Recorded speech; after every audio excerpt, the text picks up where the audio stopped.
नहमदुहु व नसल्ली अला रसूलिल करीम अम्मा बाद औज़ु बिल्लाहि मिनश शैतानिर रजीम बिस्मिल्लाहिर रहमानिर रहीम। क़ब्ल इसके कि मैं अपनी बात का आगाज़ करूं, अगर आपने मेरा यूट्यूब चैनल सब्सक्राइब नहीं किया तो बराए करम से सब्सक्राइब कर लें, इसे शेयर करें, इसे लाइक करें, दोस्तों में बताएं।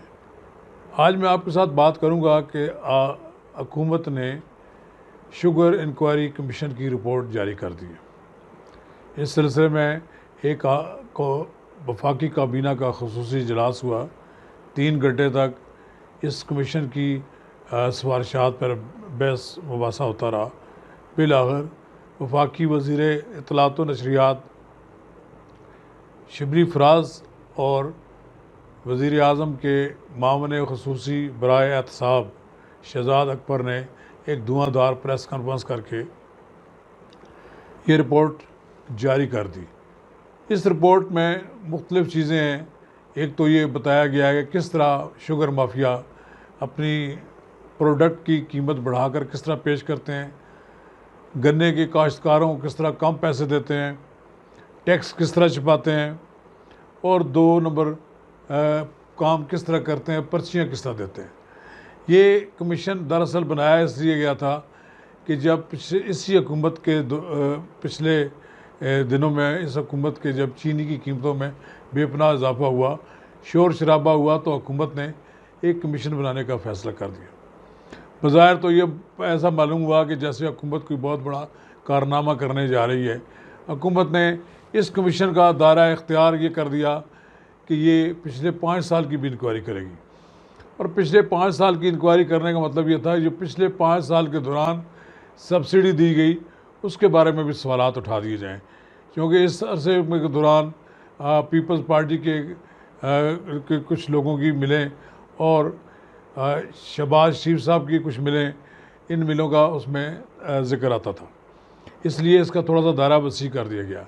अभी 8-9 शुगर मिलों का उन्होंने फोरेंसिक ऑडिट किया है, और उसके बाद उन्होंने रिपोर्ट दी है कि सबसे ज़्यादा फ़ायदा उठाया है जहांगीर तरीन साहब ने, फिर उसके बाद खुसरो बख्तियार के भाई शहरियार ने, फिर उसके बाद दूसरी कंपनियों के नाम हैं, लेकिन ये को 51% शेयर बनते हैं, सियासी खानवादे हैं जो उनकी मिलें हैं।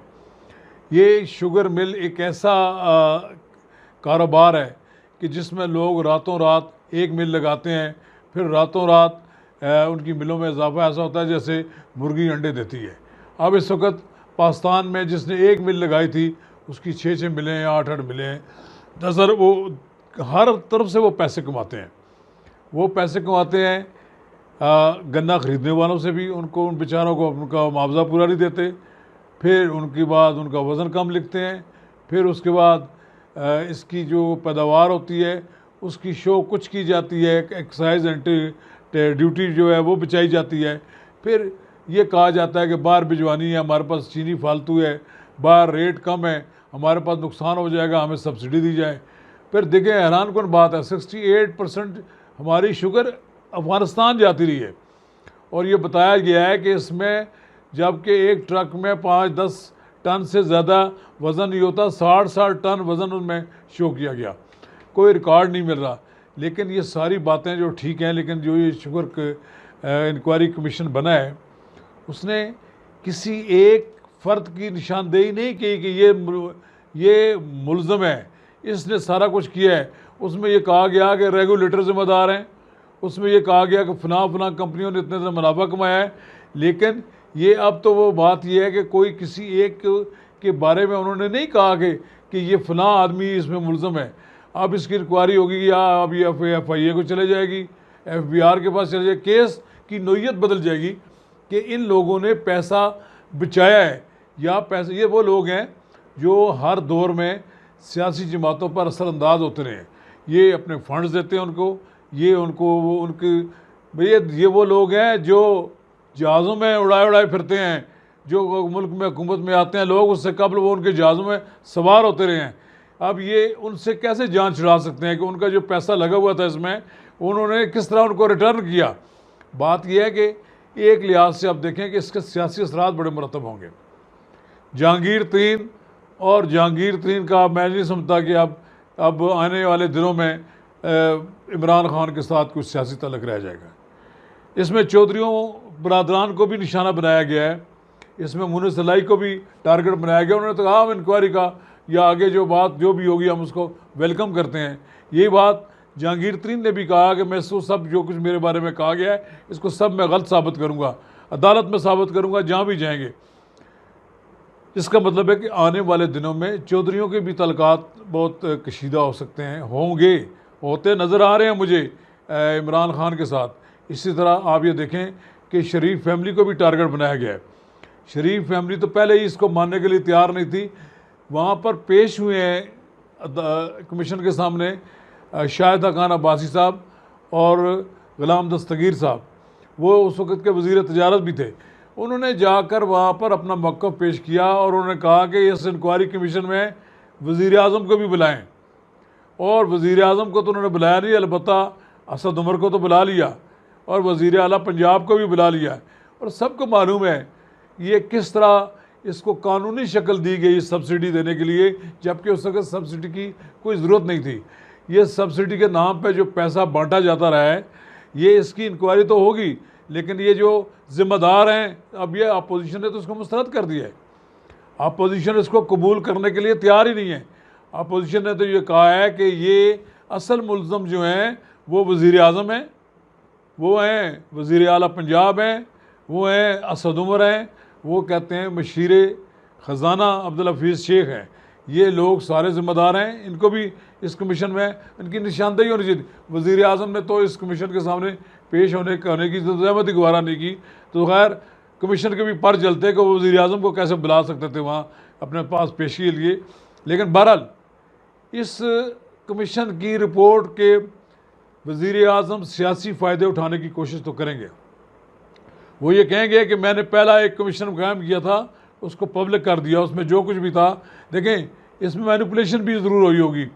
FIA के जो सरबराह है उन्होंने बनाया है, वो कोई ऐसे तो नहीं है कि वो मदीना से आए हुए कोई शख्सियत हैं, उनको भी तो पाकिस्तान के हैं, उनकी भी मैनिपुलेशन हुई होगी, उनको भी कहा गया होगा कि ये चीज़ें छोड़ दें। अब देखें, ये कमीशन कोई ऐसा नहीं है कि आप इसे कहें या अर्फ़ आखिर है, लेकिन इस कमीशन के सियासी असरात मरतब होंगे। वज़ीर आज़म अपने सियासी मुखालफिन को एक किस्म का उनसे इस कमीशन की रिपोर्ट के लिहाज से दबाने की भी कोशिश करेंगे। और ये भी मुमकिन है कि सियासी जमातें इस कमीशन की रिपोर्ट को अपने मकासद के लिए भी इस्तेमाल कर लें और वो बार बार ये मुतालबा करें कि असल मुकदमा तो बनाना चाहिए उनको जो को हुकूमत में थे और जिनके अहकामात की वजह से और जिनकी ज़ेर सदारत होने वाले इजलासों में जो फैसले किए गए थे वो असल में मुजरम है। लेकिन बहरहाल ये एक कमीशन बना।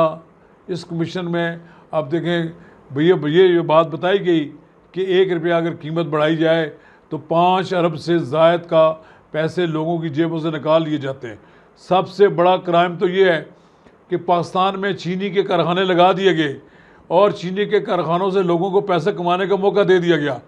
मैं ये समझता हूँ कि अब तो चीनी के कारखाने नहीं लगाने पर पाबंदी है, लेकिन अगर ये समझा जाए कि पाकिस्तान में ये शुगर का जो माफिया है, ये जो कार्टल बना हुआ है, ये हुकूमतों को ब्लैकमेल कर लेगा और चीनी महंगी कर देगा। मैं ये समझता हूँ कि फिर बरामद के साथ साथ दरामद खोल दी जाए और जो ब्लैकमेल करना चाहें शुगर माफिया हुकूमत को, तो फिर दरामद की हुई चीनी से कीमतों को कंट्रोल किया जा सकता है। ये पाकिस्तान के अंदर जो कीमतें शुगर की बढ़ाई जाती हैं और मुसलसल बढ़ाई जा रही हैं, अच्छी खासी उन्होंने कीमत बढ़ा ली है। यानी हर आदमी दिलचस्पी रखता है कि मुझे यहाँ पाकिस्तान में शुगर का कारखाना लगाना दीजिए, एक शुगर इंडस्ट्री लगाने दीजिए। बेकरियों का काम करने वाले हमारे दोस्तों ने कहा कि जी हम शुगर की तरफ जाना चाहते हैं।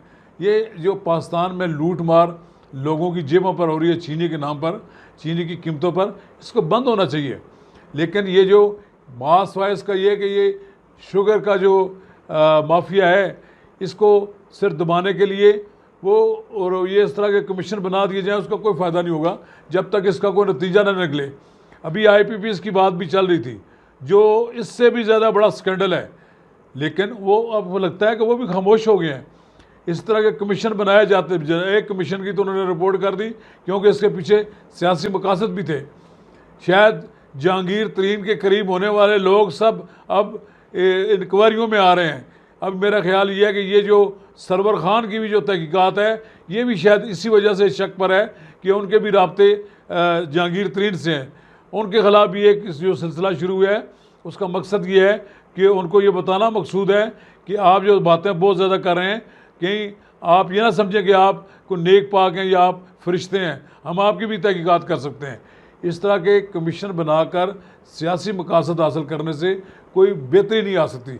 और मैं ये समझता हूँ बेहतरी तभी आएगी कि जब आपके जहन में कोई फेयर टारगेट्स हों। आप लोगों को देखें, आप ये कितनी रकम लोगों की अरबों रुपया कई सालों से लोग खा रहे हैं, इसको वापस किस तरह लाया जाएगा।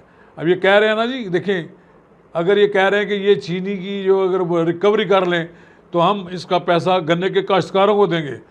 नहीं, गन्ने के काश्तकार को क्यों देंगे, आम आदमी को इतनी चीनी सस्ती इतना अर्सा मिलनी चाहिए। इन मिलों को जिन्होंने ये किया है, इनसे इनको पाबंद किया जाए कि वो इतने अरसे तक इस भाव में चीनी आवाम को मार्केट में देंगे।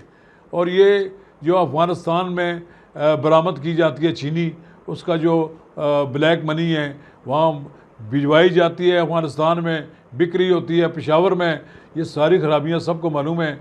और मैं समझता हूँ कि हुकूमत के अंदर बैठे हुए शुगर माफिया के एजेंटों और ये शुगर माफिया के जो सरपरस्त हैं, इनको हुकूमत से अलग होना चाहिए, इनके ख़िलाफ़ मुकदमात बनने चाहिए। तभी आप ये समझेंगे कि हुकूमत संजीदा नज़र आती है शुगर माफिया को काबू पाने में। शुक्रिया।